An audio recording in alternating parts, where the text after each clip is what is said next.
I hate a lot of things. But you want to know what I really hate? Playing chess on a real board.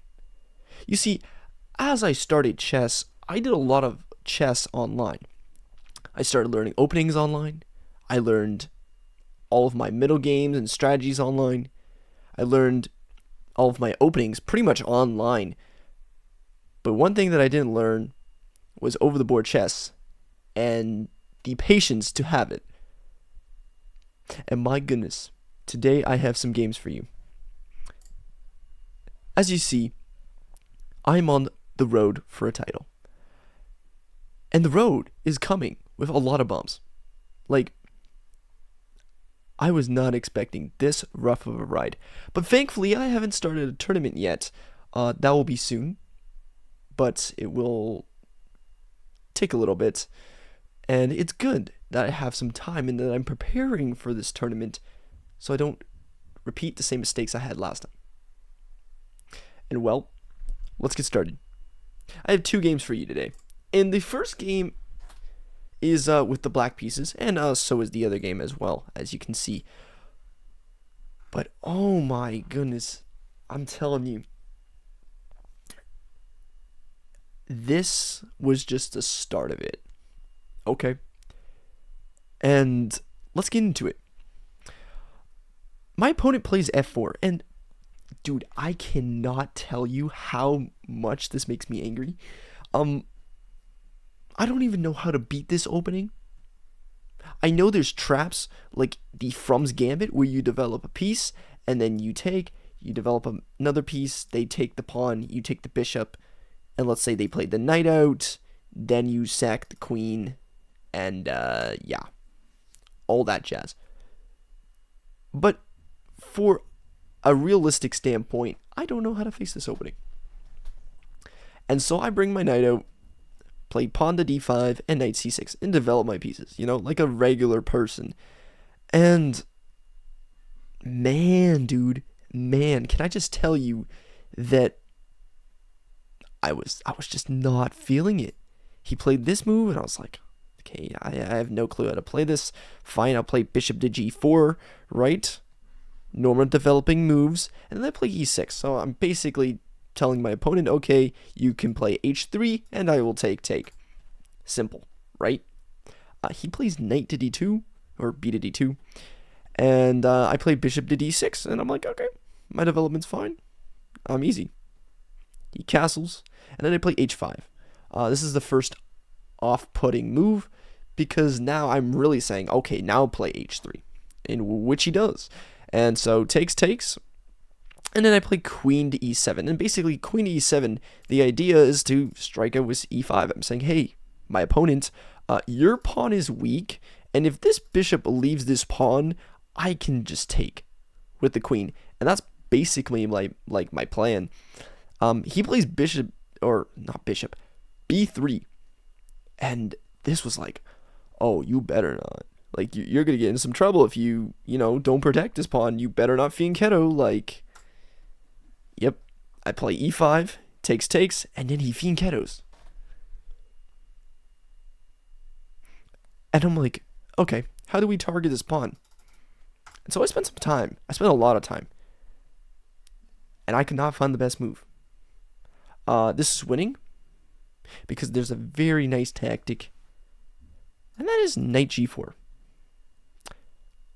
I took a look at this move, but I didn't like it because simply bishop, or, not bishop. Why do I keep saying bishop? This is how tilted I am, okay? This is my serious anger for over the board chess. If knight g4, okay, I saw takes, and then I saw takes, and then I saw, here. And then after takes, he can just run here. And for some reason, I thought this was fine for my opponent. Like, it wasn't clicking today. It was, like, not clicking. And I was like, okay, I'm going to scrap the idea. But, the idea was right, but I just didn't follow through, and I got scared. And so I was like, okay, I see no follow through, so I'll just castle. So all of my advantage is gone. Not just that, but my opponent starts to hit back. Knight to d4. Okay. Not sure what that move does, but I'll just bring my knight back. Yeah, no. Knight to f5. He just walks into my position because I didn't punish him in time. And then I go back here, takes, and he's winning. And yeah, there's lots of tactics. Like, he can basically win a free pawn. Well, not actually. No, sorry, he can't win a free pawn, but he could definitely ruin my structure. Bishop takes, knight takes, and yeah, double pawns. And actually, look at this, isolated pawn and double pawns. Yeah, they ain't looking good, especially with this. I ain't surviving. He plays queen d2, best move. And my idiotic self played queen e7. Like, legitimately, I was like, yo, just kill me now. Just take me out. Like, take me out. But, you know, of course he doesn't play the move. So I just, you know, bring my rook to the center thinking, okay, wow, he legitimately didn't see a3. I'm surprised. Like, but he's still winning. He plays rook to a to e8, not a to e8, a to e1. I play rook here. He brings his bishop back, and I'm like, okay, what is your plan? Like, I don't even have a better plan than you do, but still, I play c6, and then I play knight h4. I'm like, okay, time to say goodbye. Like, just get rid of you. Takes. There we go. You know, basically this is this is a danger level move. Basically, I'm taking, because if you take my rook, I take your queen, right?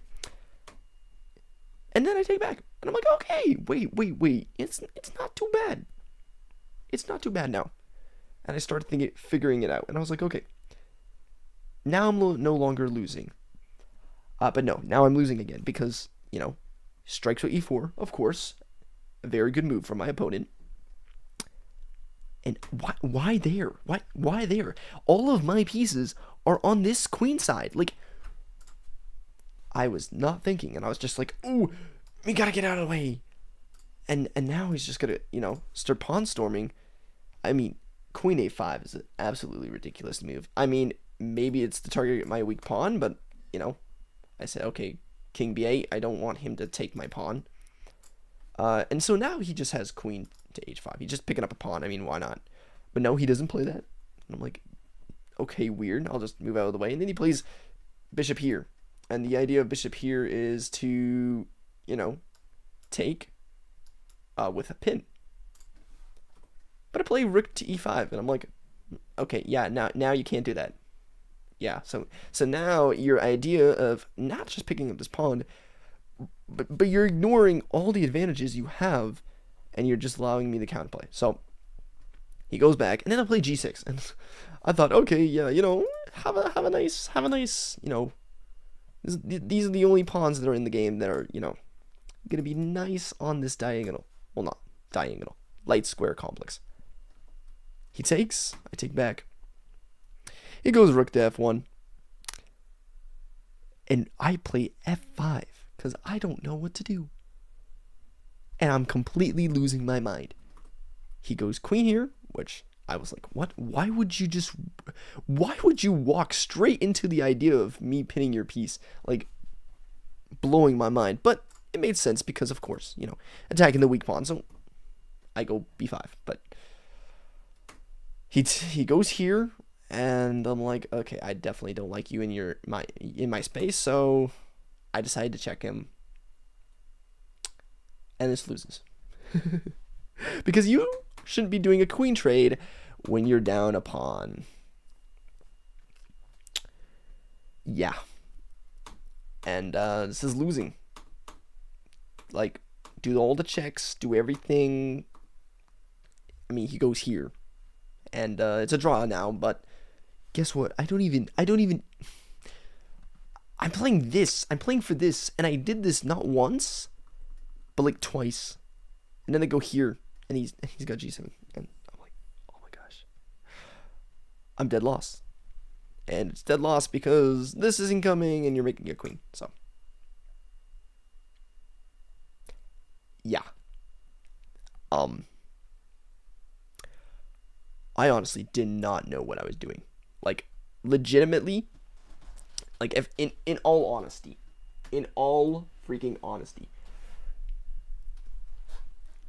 like, I had no plan. I was just all over the place. I was even at one point and then losing the advantage and then losing the simple tactics. And then I was like, no, no, no. What is going on, please? But I had to redeem myself. And you don't give up. When you're down, the only way is up. And I decided to go again. Because why not? Why not? Why not go again and repeat the same process over again? Why not? So, E4 my opponent plays. My opponent's 2000 rated, pretty much. I say pretty much because, technically this is professional, but he's still playing at this level. I mean, he won a couple games. And, if he plays E4, my response, ladies and gentlemen, the Karo Khan, right? Play the Karo. Play this. Play knight here. He takes my knight. And I have either two options. I can play the Turk to cower, or the more aggressive approach, the Bronson Larson. And you know what your boy did. He didn't play safe and, bring out his bishop and bring out this and castle and go knight d7. Nah, he said, frick that, I'm taking the wrong way. And now I got ideas. And technically this is not a great, opening. Especially for the Karo. It's more favored from the computer to take like this.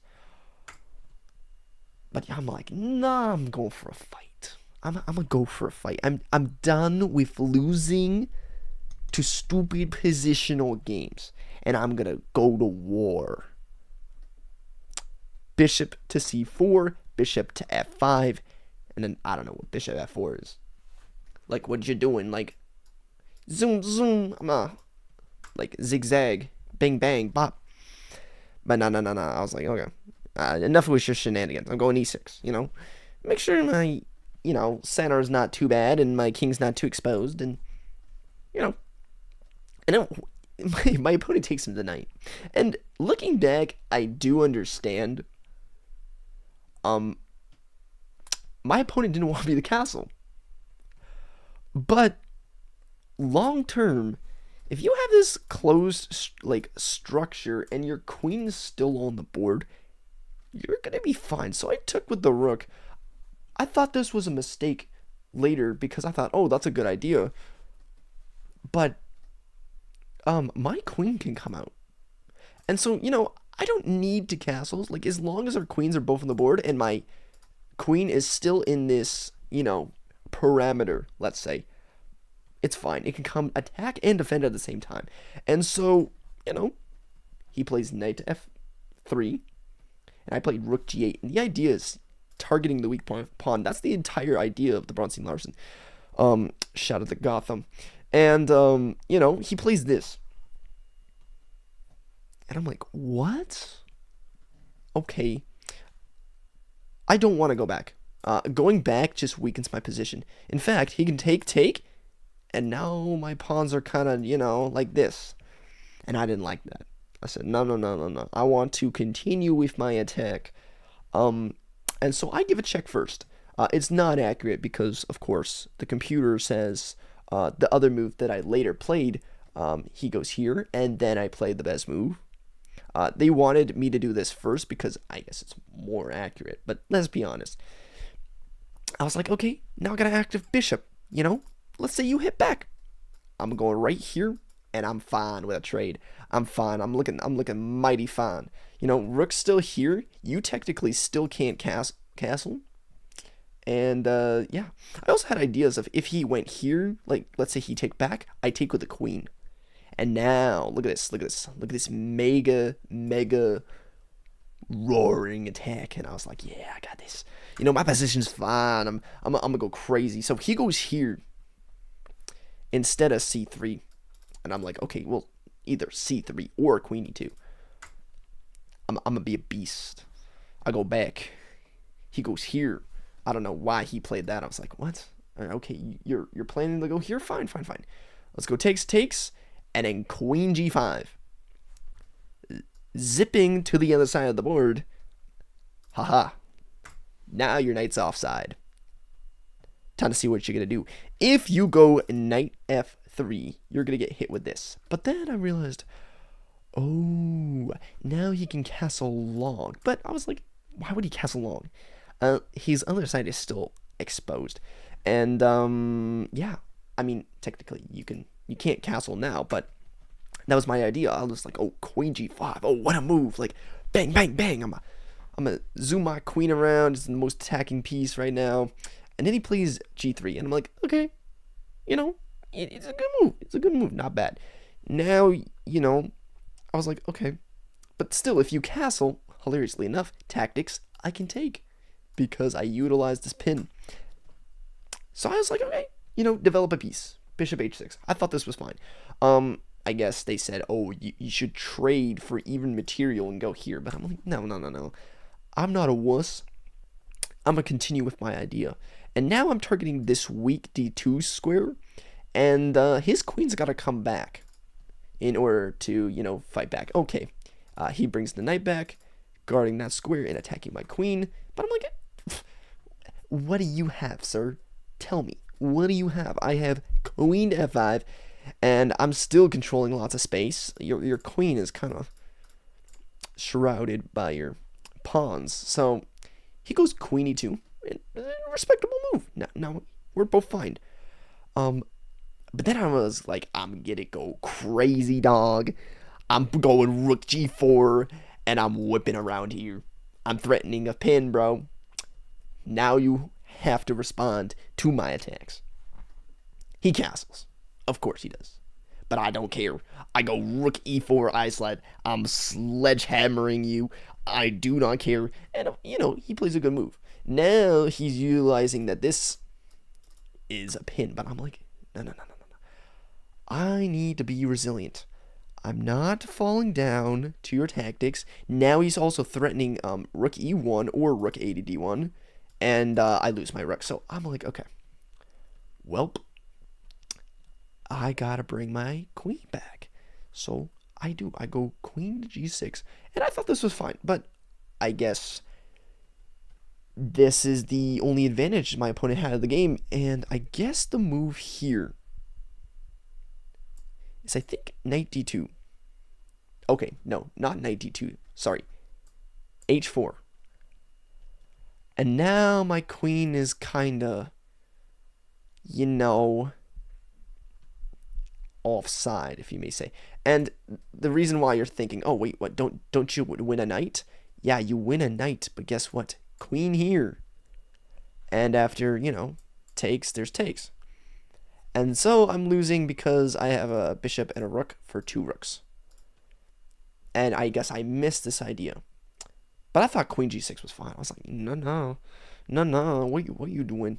My pieces are guarding the queen, so there's no tactics, right? Well, I was wrong, but my opponent played the wrong move. He played rook a to e1. And I said, wait. Sir. I can just take your rook. And you have to play the one move that saves the game. There's a tactic. I take the rook. And the only move he has to play is knight here. Knight takes here. To, defend the piece and the queen. But my man got greedy. And guess what he did? He took my queen. And this is losing. Because what's more powerful than a trade? A check. And I win a rook. For free. Bro, he was like, oh, I'm going for a trade. But he forgot a tactic. The in-between move was too powerful. And I'm winning. And I sat back and I said, oh, let's go. Like, let's go. This is huge. And I was like, yes, this is what we wanted, dude. This is what we wanted. And I thought he was to resign, but no. My opponent continued the fight. But, I'm a king at Caro-Kann endgame, so developed all my pieces, attacked his pawn structure. And just slowly but surely, just improved my position, made sure his knight wouldn't go crazy. Because knights in endgames are, biggest weakness. Look at this nice tactic. Rook d6, or not rook, king d6. And, this is beneficial for me. This is quite beneficial. I'm still up a full bishop. So I can sack the piece. It didn't happen. And, I win one of his pawns. And, was in great shape. I don't know what I was doing. I think it was low on time. I think I was like 50 seconds. He goes here. I go rook here. Also threatening mate. Well, not mate because this covers, but still threatening another pawn. And, all the normal shenanigans. He goes here. I think I sacked my rook one too many times. Oh, yeah. I sacked my rook here. Because I still have the pawn, and that pawn is better. I go pawn f3. He goes here. I sacrifice my rook, and he takes back. And you can't catch my pawn. And he goes here. He goes here. I take his knight. And he resigns. Because there's mate in 3. And of course, this is dead loss for white. So yeah. Game 1 was an absolute travesty. I don't think I will recover.